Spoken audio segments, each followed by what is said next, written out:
a lot of people as attendees will feel that they're put on the spot when they're asked directly, like, what do you think? So how, as a facilitator, do you kind of circumvent that? How do you make them feel like they're truly contributing versus being put on the spot? That spotlight is beaming and making them sweat.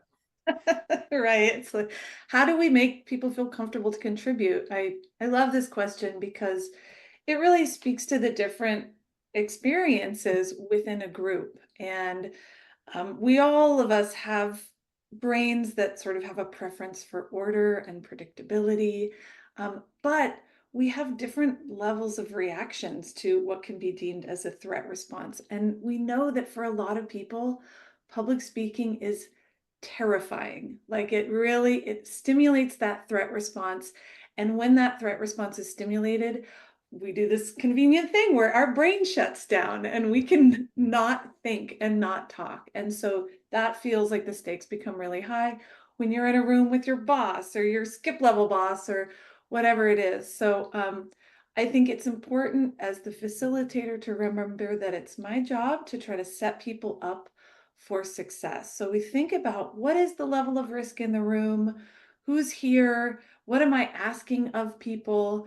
And then it goes along with a lot of the planning that Chris was talking about to this other question to support engagement, which is giving people an agenda with the questions that you're going to be asking beforehand so that people that need extra time to think it through have the opportunity to do that.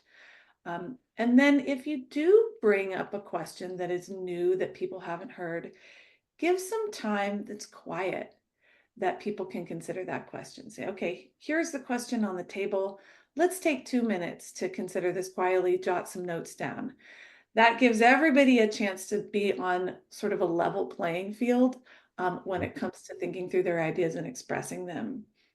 Having a clear process for contribution is another thing that supports that brain's preference for order. So saying things like, okay, we're going to get some context from the subject matter experts in the room.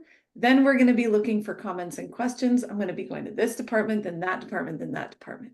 People can know, okay, I don't have to worry that it's going to come at me, and it lowers that threat response so that they can have access to their brilliant minds. And then I love that so much, Chris. When in doubt, break out.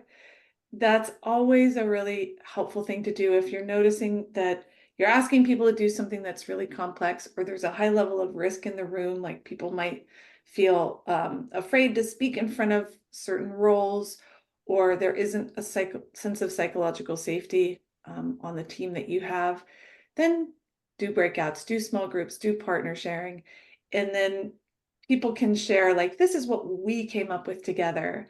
That it's not like, this is my idea. It's like, here's what we discussed. And it feels a little bit safer.